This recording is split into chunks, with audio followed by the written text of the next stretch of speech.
नमस्कार, बहुत स्वागत है आप सबका। मैं पुनीत पाठक और आप देख रहे हैं स्वास्थ्य से जुड़ा हमारा खास कार्यक्रम हेल्थ गुरु। इस खास प्रोग्राम में हम आपको सेहत से जुड़ी कुछ खास जानकारियां, महत्वपूर्ण जानकारियां देते हैं, साथ ही कुछ गंभीर बीमारियों से लड़ने के उपाय बताते हैं, उनसे बचने के तरीके और कैसे किस तरह आप एक्सपर्ट के पास जा सकते हैं, हर एक बारीकी आपको समझाते हैं। आज हम बात करेंगे कुछ ऐसी तकलीफों के बारे में जो जीवन भर के लिए हमसे जुड़ जाती हैं और हमारे जीवन को कष्टकारी बना देती हैं। चाहे वो जोड़ों का दर्द हो, किसी बीमारी के कारण आई हुई कोई इमोबिलिटी हो या किसी तरह की कोई अन्य दिक्कत।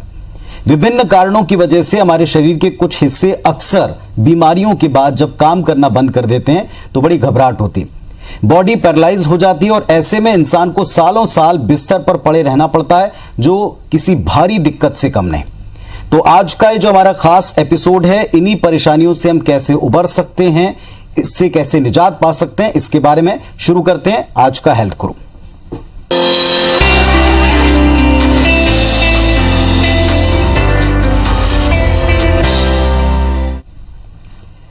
हमारे साथ में आज हेल्थ गुरु में होराइजन हॉस्पिटल के एमडी डॉक्टर पंकज द्विवेदी साहब एक्सपर्ट के तौर पर हैं। उनसे मिलते हैं और सीधे मुलाकात करते हैं, उन्हीं से जानते हैं कि किस तरीके से हम इनसे निजात पा सकते हैं। डॉक्टर साहब नमस्कार, बहुत स्वागत है आपका हेल्थ गुरु में। नमस्कार पुनीत जी, बहुत बहुत धन्यवाद।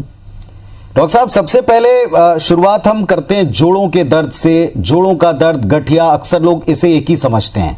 क्या दोनों में डिफरेंस है? क्योंकि अक्सर जब लोग समस्या से ग्रसित होते हैं तो सीधे इसके बारे में कुछ पढ़ते हैं और गड्डम गड कर लेते हैं, चीजें मिला लेते हैं और कंफ्यूज होते हैं। इसमें देखिए बहुत कॉमन, आपने बहुत अच्छा सवाल किया। कॉमनली देखिए गठिया जिसे कहते हैं वो होता है रोमेटॉइड आर्थराइटिस, और जोड़ों का दर्द जो एज रिलेटेड होता है, मतलब घिसाव के कारण, उसे कहते हैं ऑस्टियोआर्थराइटिस। ये दो टोटली अलग बीमारियां हैं जिनका टोटली अलग इलाज है।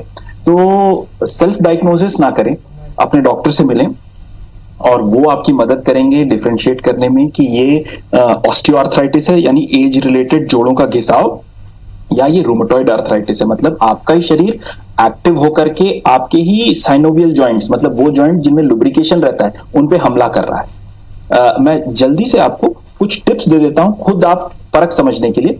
अगर आपके हाथ की उंगलियों में दर्द होता है ना, छोटे जॉइंट्स में, पैर की उंगलियों में दर्द होता है, ये दर्द सुबह उठ के ज्यादा होता है, दिन जैसे जैसे बढ़ता है ये घटता जाता है, तो ज्यादातर करके ये रूमेटॉइड आर्थराइटिस है। इसका इलाज टोटली अलग है। और अगर आपके बड़े जॉइंट्स यानी घुटना, कूल्हा, इसमें दर्द होता है और आपकी उम्र 60 के पार है, तो ज्यादातर करके ये ऑस्टियोआर्थराइटिस है। इसका इलाज टोटली भिन्न है। तो इस तरह से आप अपने एक्सपर्ट डॉक्टर से कंसल्ट करें और अपना इलाज कराएं। डॉक्टर साहब, अक्सर बढ़ती उम्र के साथ साथ कुछ दर्द को हम अपने शरीर में शुरुआत इनकी पाते हैं और काफी समय तक इन्हें इग्नोर करते हैं, और कई एक्सपर्ट कहते हैं कि यहीं से गलती की शुरुआत होती है। जब किसी जोड़ में, किसी जॉइंट में पेन हो, तब क्या करना है? देखिए, शुरुआती दौर में जोड़ का दर्द बहुत कारणों से हो सकता है। आप अपने डॉक्टर से मिलकर उनसे सलाह लें, लेकिन देखिए अगर जोड़ के दर्द के साथ आपको सूजन आ रही है तो आप अवश्य कंसल्टेशन लेकर के, देखिए शुरुआती दौर में अगर अचानक से 1-2 दिन हुआ है तो आप पेन किलर खा सकते हैं, रेस्ट दे सकते हैं, आइस फर्मेंटेशन और लिम्ब एलिवेशन, मतलब अपने पैर में चोट आई है तो उसके नीचे तकिया लगा के उसको उठा सकते हैं। 1-2 दिन अगर ऐसे बीतने के बावजूद भी आपको राहत नहीं मिलती तो जरूर आप अपने नियरेस्ट ऑर्थोपेडिक सर्जन से मिलने जाएं, क्योंकि इसमें बहुत सारी संभावनाएं हैं और उन सभी संभावनाओं के अलग अलग इलाज हैं। तो ये मेरा सजेशन रहेगा इसके लिए। जी, गठिया बात जिसको हम कहते हैं, गठिया का अगर किसी को रोग हो जाए, उसका दर्द शुरू हो जाए तो कहते हैं कि ये फिर जान जाने के साथ ही जाता है। क्या ये सही बात है या इसका इलाज आज प्रॉपरली अवेलेबल है? क्या इनके कुछ प्रकार हैं? जी, ये पूरी तरह से गलत बात नहीं है। देखिए, ये बीमारी है ऑटो इम्यून डिसऑर्डर, मतलब आप ये बाहर से कोई बैक्टीरिया नहीं है, कोई इन्फेक्शन नहीं है। आपका अपने शरीर की इम्यूनिटी जो बैक्टीरिया और वायरसेस के अगेंस्ट में रोग प्रतिरोधक क्षमता है वो एक्टिव हो गई है आपके साइनोवियल जॉइंट्स, मतलब वो सभी जॉइंट्स जिनमें लुब्रिकेशन है, मतलब हाथ पैर के जॉइंट्स, घुटनों के जॉइंट, कूल्हों के जॉइंट, और उन पे हमला कर रही है। तो वास्तविकता में ये कहना गलत नहीं है कि मरने के साथ, क्योंकि इस बीमारी को कंट्रोल किया जा सकता है, इराडिकेट नहीं, मतलब इससे जीवन भर के लिए मुक्ति नहीं मिल सकती, लेकिन अगर आप दवाइयां खाएंगे तो पहले तो नंबर आपको बहुत रिलीफ रहेगी, आपको बहुत आराम, मतलब आप दवाइयां खाने में ऐसा लगता है कि आपको टोटली कभी इस तरह की कोई बीमारी थी ही नहीं। दूसरा, इस डिजीज प्रोसेस को वो बहुत स्लो कर देगा। मतलब अगर 40-45 की उम्र में ये डिजीज आप में आया और आपने इसको इग्नोर कर दिया तो उंगलियां टेढ़ी मेढ़ी हो जाएंगी, जॉइंट्स घिस के खत्म हो जाएंगे, आपको जॉइंट रिप्लेसमेंट बहुत अर्ली कराना पड़ जाएगा, मे बी 50s में ही कराना पड़ जाएगा। पर अगर आप दवाइयां टाइमली लेते रहते हैं तो आपका जॉइंट रिप्लेसमेंट में भी 65 में जाएगा, आपके हाथ वगैरह में कभी कोई प्रॉब्लम नहीं आएगी।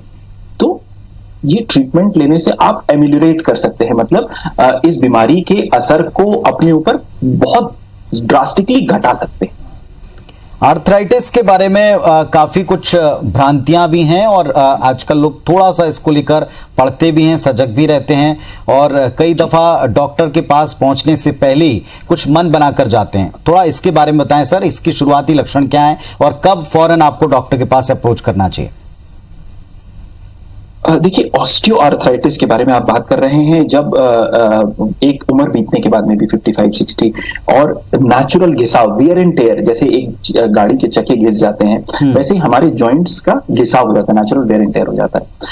तो इसको लेकर के लोगों के मन में बहुत सारी भ्रांतियां हैं। इसमें सबसे बड़ा प्रॉब्लम क्या है कि देखिए, अगर किसी को फ्रैक्चर होता है, उसकी हड्डी तुरंत टूट जाती है, तो कल रात तक वो दौड़ भाग रहा था, आज सुबह वो चल नहीं पा रहा, तो इट इज ऑब्वियस कि उसको ऑपरेट होकर के अपने आप को ठीक कराना चाहिए। लेकिन osteoarthritis being a slow process, क्या होता है कि पहले आप 1 किलोमीटर चल पाते थे, फिर धीरे धीरे 100 मीटर पे आ गए, फिर धीरे धीरे घर के ही 4 कमरों में आ गए, फिर अपने ही कमरे में सिमट गए, बाथरूम जाना मुश्किल हो रहा है उठ करके, and people take it to be okay. लोग इससे इसको एक्सेप्ट कर लेते हैं। क्यों? क्योंकि ये प्रोसेस इतना धीमा है। और मेरे पिछले 11 साल के एक्सपीरियंस में जब भी मैंने जॉइंट रिप्लेसमेंट करके दिया है लोगों को, और मैं अभी आपके साथ शेयर भी करूंगा, लोग 7-7 साल बेड पे हैं, 6-6 साल बेड पे हैं, टॉयलेट बाथरूम बेड पे कर रहे हैं, और जब वो मोबाइल हो जाते हैं जॉइंट रिप्लेसमेंट के बाद, तो देयर इज 2 फीलिंग्स होती हैं। एक तो वो बड़े खुश होते हैं, बड़ी आशा के साथ अपने फ्यूचर की ओर देखते हैं कि अरे वाह, अब हम चल फिर पाएंगे, सब कुछ कर पाएंगे, लाइफ में पार्टिसिपेट कर पाएंगे। पर एक बहुत गहरा दुख भी होता है उनके मन में कि हमने कैसे अपने जीवन के 6-7 साल प्रोडक्टिव, जिसमें हम अपने बच्चों के साथ, अपने पोतों के साथ खेल सकते थे, घूम सकते थे, फिर सकते थे, हमने वेस्ट कर दिया सिर्फ अपने मन के भय और भ्रांति में। तो मैं ये सजेस्ट करूंगा कि आप अर्लीस्ट कंसल्ट करें, क्योंकि देखिए, ऑस्टियोआर्थराइटिस के प्रोसेस को धीमा किया जा सकता है, जॉइंट रिप्लेसमेंट तुरंत में नहीं किया जाता। आप अगर सही समय पे पहुंच जाएं, आपको दवाइयां मिल सकती हैं, आपको इंट्राआर्टिकुलर इंजेक्शन, मतलब घुटने और कूल्हे के अंदर दिए जाने वाले इंजेक्शन, वो भी 2-3 प्रकार के होते हैं, वो लगाए जा सकते हैं। आपको एक्सरसाइजेस एंड फिजियोथेरेपी में ट्रेन करके मस्कुलर बैलेंस दिया जा सकता है, जिसकी वजह से आप अपने जॉइंट्स को और लंबा चला सकते हैं। सपोर्टिव ब्रेसेस दिए जा सकते हैं, जिसकी वजह से आपका जॉइंट बाईपास होकर के आपको आसानी मिलेगी चलने फिरने में। तो बहुत सारे स्टेप बाय स्टेप तरीके और रास्ते हैं जिससे आपकी तकलीफ कम रहेगी और आपको बहुत लंबे वक्त तक आराम मिल सकता है। डॉक्टर साहब, आपने जॉइंट रिप्लेसमेंट का जिक्र किया, इसमें नी रिप्लेसमेंट भी आजकल सर्जरी के द्वारा होता है, लेकिन सर्जरी का नाम सुनते कई लोग बड़ा खौफ खाते हैं। उनको लगता है कि अगर ऐसा हुआ तो शायद आगे का जीवन ऐसा हो जाएगा, वैसा हो जाएगा। कई तरह के इसमें मिथ्स हैं, भ्रांतियों से ग्रसित हो जाते हैं। इन दोनों सर्जरी के बारे में थोड़ा बताएं। देखिए, सबसे कॉमन रिप्लेसमेंट जो है वो हिप रिप्लेसमेंट है, मतलब कूल्हे का रिप्लेसमेंट, और नी रिप्लेसमेंट जी। इसको लेकर के लोगों के मन में, आपने बिल्कुल सही कहा, बहुत सी भ्रांतियां हैं।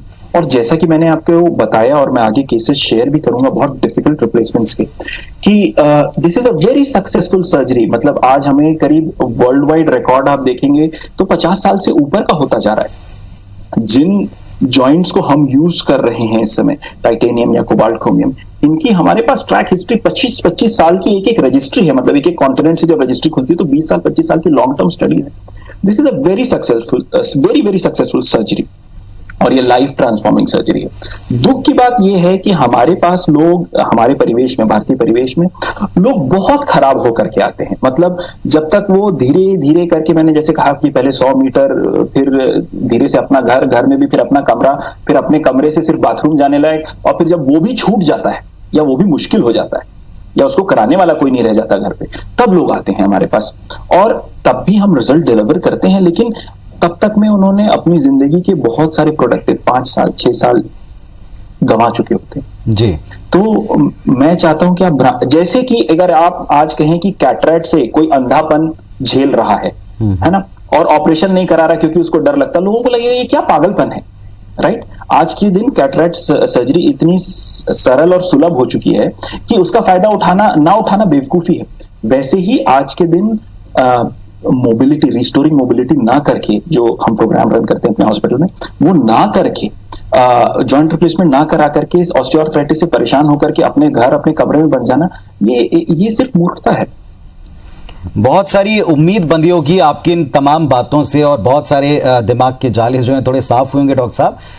लोग जो इस कार्यक्रम को देख रहे हैं, आप एक्सपर्ट से सुनकर, समझकर, उनसे संपर्क करके बहुत सारी चीजें, अपनी भ्रांतियों को दूर कर सकते हैं। एक छोटा सा ब्रेक हम ले रहे हैं। ब्रेक के बाद जो हम शुरुआत में चर्चा कर रहे थे कि कुछ रोग ऐसे हैं जो बाद में बहुत लंबी पीड़ा दे जाते हैं, उनको कैसे होराइजन हॉस्पिटल और एक्सपर्ट दूर कर रहे हैं, इसके बारे में चर्चा करेंगे ब्रेक के बाद।